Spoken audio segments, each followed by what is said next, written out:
یہاں ہمارے سامنے ریاضی لکھی ہوئی ہے، ڈی اور ای دو متغیر ہیں یہاں پہ، اور اس ریاضی میں یہ جو متغیر ہیں ان کی مقدار بھی ہمیں بتائی گئی ہے۔ ڈی جو ہے وہ 1/2 کے برابر ہے اور ای جو ہے وہ 2/3 کے برابر ہے۔ تو اس ریاضی کو حل کرنے کے لیے ہمیں یہ مقداریں ان متغیر کے اندر ڈالنی ہوں گی۔ تو یہاں 4 کے ساتھ جیسے ڈی لکھا ہوا ہے تو ادھر ہم 1/2 لکھ دیں گے۔ پھر اس میں ہم جمع کر رہے ہیں 5 جو کہ محض ایک نمبر ہے، تو یہ نمبر ویسے ہی یہاں لکھ دیا جائے گا، اور پھر ان سے گھٹایا جا رہا ہے 6 ای، 6 ای، تو ای کی جگہ اب ہمیں 2/3 لکھنا ہوگا، ہمیں یہاں پہ 2/3 لکھنا ہوگا۔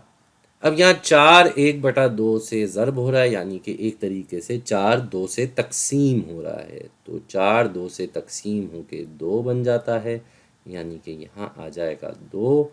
اس میں ہم 5 جمع کر رہے ہیں، تو 5 کو اسی رنگ میں لکھ دیتے ہیں، جامنی رنگ میں۔ 5 ہم اس میں جمع کر رہے ہیں، اور پھر اس سے جو گھٹایا جا رہا ہے وہ تھا 6 جو کہ 2/3 سے ضرب ہو رہا تھا۔ تو 2/3 میں یہ جو 3 ہے یہ تقسیم کرنے والا 3 ہے، یہ نیچے ہے، تو یہ اس 6 کو تقسیم کر دے گا 2 میں، مطلب 3/2 6 ہوتا ہے نا، تو 6 کو 3 سے تقسیم کریں گے تو جواب 2 آ جائے گا۔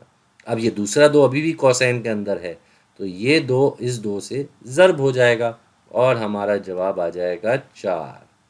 تو 2 میں ہم نے 5 جمع کرنا ہے جو کہ 7 کے برابر ہوتا ہے، اور 7 سے ہم پھر 4 گھٹائیں گے، جس کے بعد ہمارا جواب آ جائے گا 3۔ ہمارا جواب آ جائے گا 3۔ اس طریقے سے ہم نے ریاضی حل کر دی۔ کسر میں ہمیں مقدار دی ہوئی تھی متغیر کی، تو ایک ایسی بھی مثال دیکھ لیتے جہاں ہمارے پاس اعشاریہ میں مقدار دی گئی ہو۔ یہ ہمارے پاس ایسی ایک مثال جہاں ہمارے پاس اس ریاضی میں 2 متغیر ہیں، ایک یہ پی ہے اور دوسرا یہ کیو ہے، اور ان کی ہمیں یہ مقدار بتائی گئی ہیں۔ تو ہم اس کو حل کرتے ہیں بھائی۔ سب سے پہلے تو ہم 7 لکھیں گے یہاں پہ، اور اس 7 میں ہم جمع کیا کر رہے ہیں بھائی؟ 0.2 پی، 0.2 پی، پی کی جگہ ہم 30 لکھ دیں گے کیونکہ یہ اس کی مقدار بتائی گئی ہے، اور پھر اس سے ہم گھٹا رہے ہیں 16 کیو، تو ہم 16 کے ساتھ اب کیو کی جگہ کیا لکھیں گے؟ 0.25، 0.25۔ 7 نمبر تو ویسے ہی آ جائے گا جیسے پہلے لکھا ہوا تھا، اس میں کوئی ایسا مسئلہ نہیں ہے۔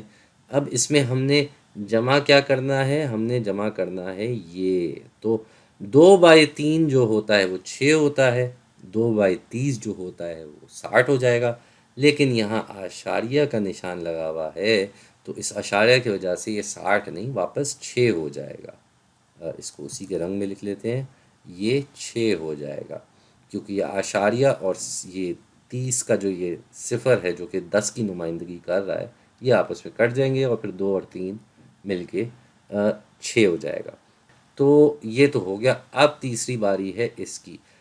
یہ جو ہے 0.25 یہ 1/4 کے برابر ہوتا ہے کسر میں، یعنی کہ ہمیں 16 کو دراصل 4 سے تقسیم کرنا ہے، تو یہاں ہمارا جواب آ جائے گا پھر سے 4۔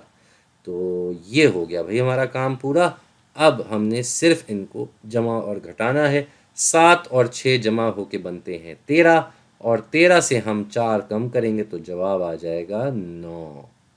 ہمارے پاس فائنل جواب آ گیا 9۔ اور اس طریقے سے ہم نے اس ریاضی کو بھی حل کر لیا ہے جب ہمارے پاس متغیر کی مقدار اعشاریہ میں دی گئی تھی۔